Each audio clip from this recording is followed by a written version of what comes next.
보도의 진실과 시청자의 진심을 알아봅니다. YTN 뉴스 FM 열린 라디오 YTN, 저는 프로듀서 김양원입니다. 국회에서 피감 기관에 대해 감찰하고 공개적으로 청문하는 것, 바로 국정감사인데요.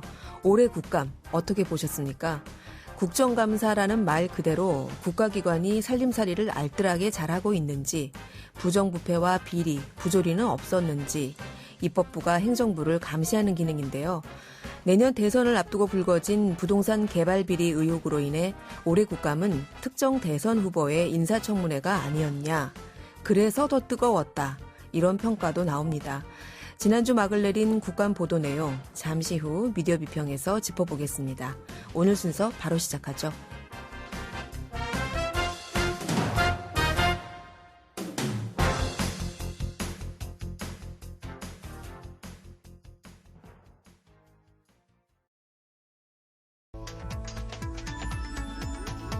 미디어가 전하는 이슈에 대한 다양한 분석과 팩트체크까지 바로 보고 뒤집어 보고 꼭꼭 씹어보기 위한 미디어 비평 프로그램 열린 라디오 YTN.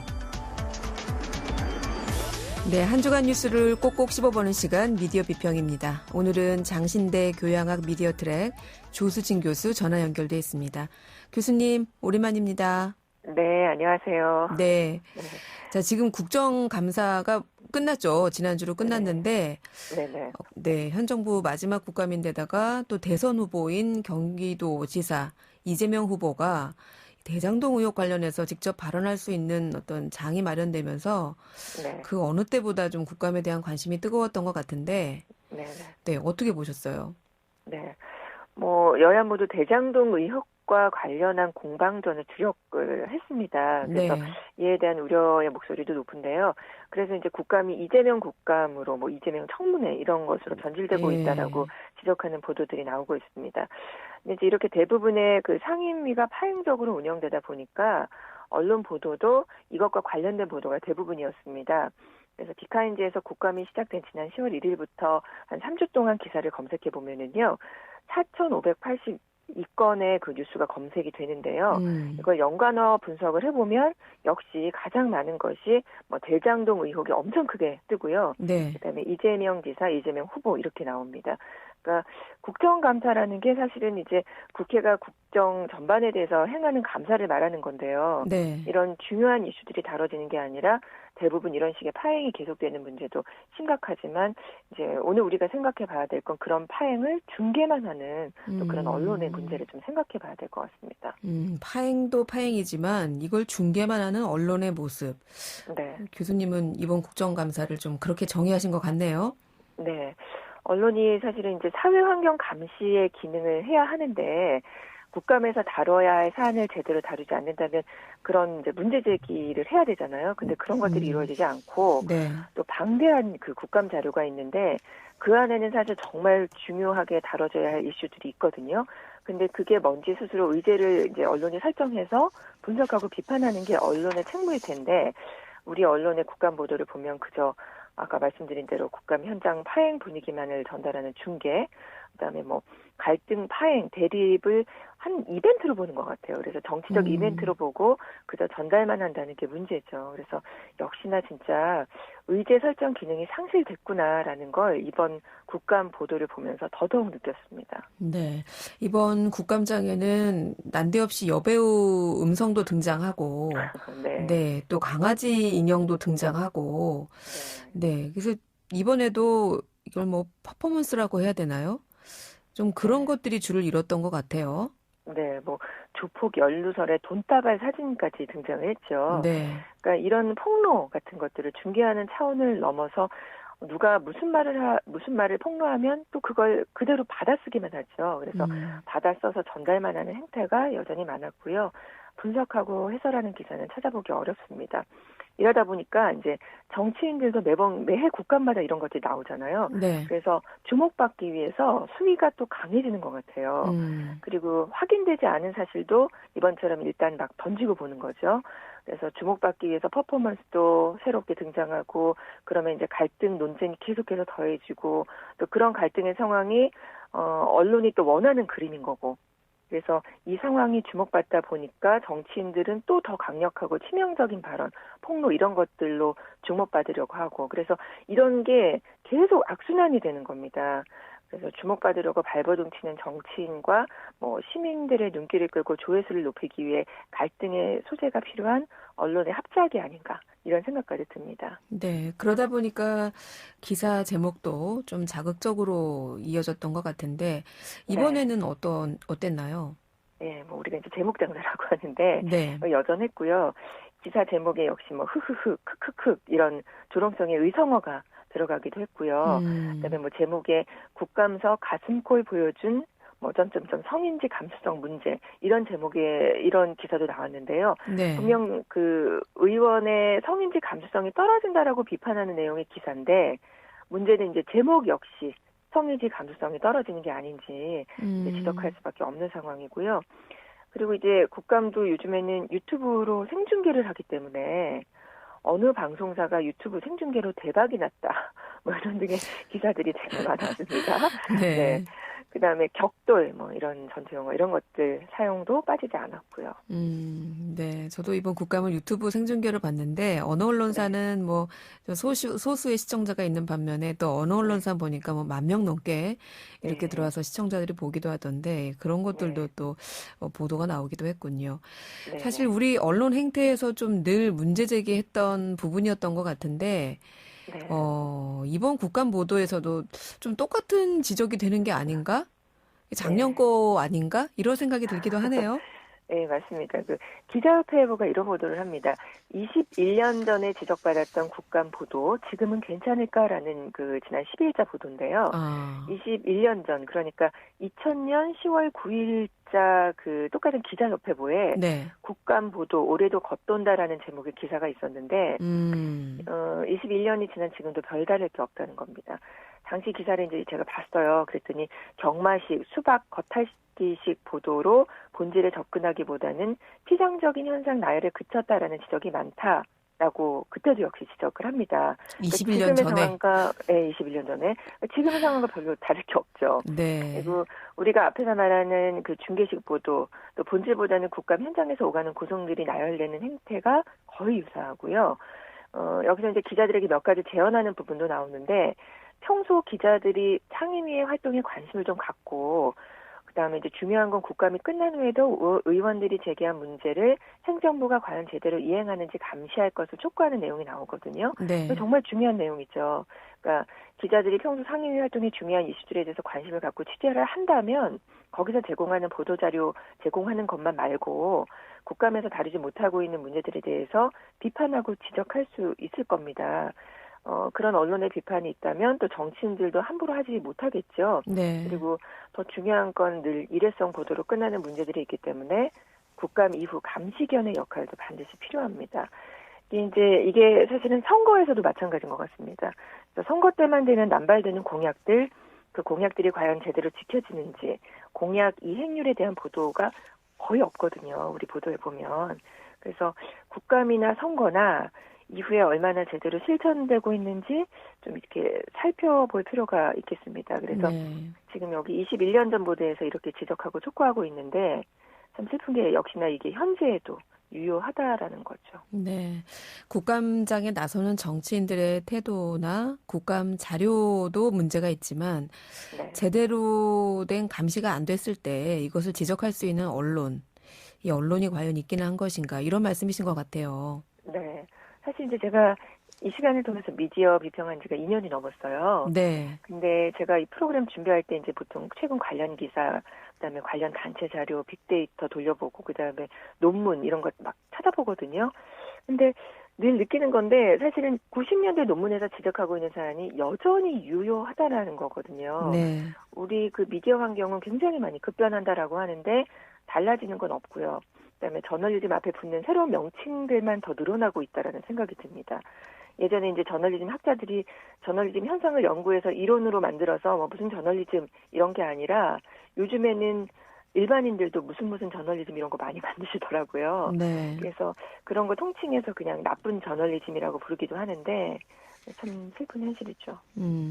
앞서 몇 가지 이제 국감 보도 사례를 말씀해 주셨는데, 네. 이 국감 보도도 언론사에 따라서 네. 좀 평가가 매우 상반되더라고요. 그렇죠. 네, 예. 이게 좀 편향되는 것 같던데.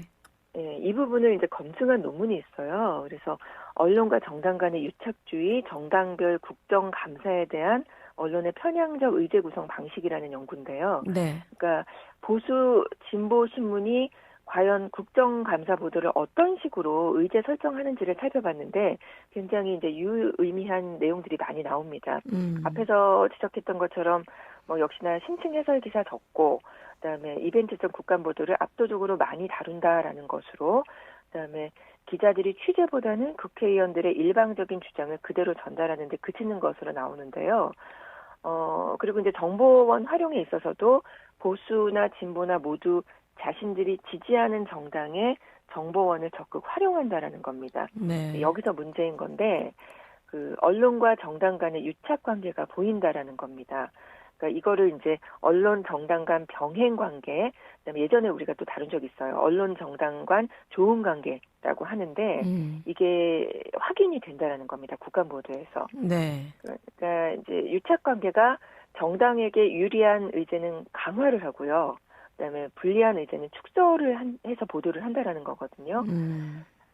이렇게 언론이 정치적 이념 성향으로 접근해서 의제를 형성하게 되고 제대로 된 감시의 기능을 발휘하지 못하면 안 되죠. 네. 그러니까 국감에서 중요하게 다뤄져야 하는 의제들은 사실 우리 국민의 일상과 관련 깊은 것들이 많거든요. 네. 그래서 언론이 이렇게 유착관계로 균형성이 상실되면 결국에는 그 피해는 국민들에게 돌아가게 되는 겁니다.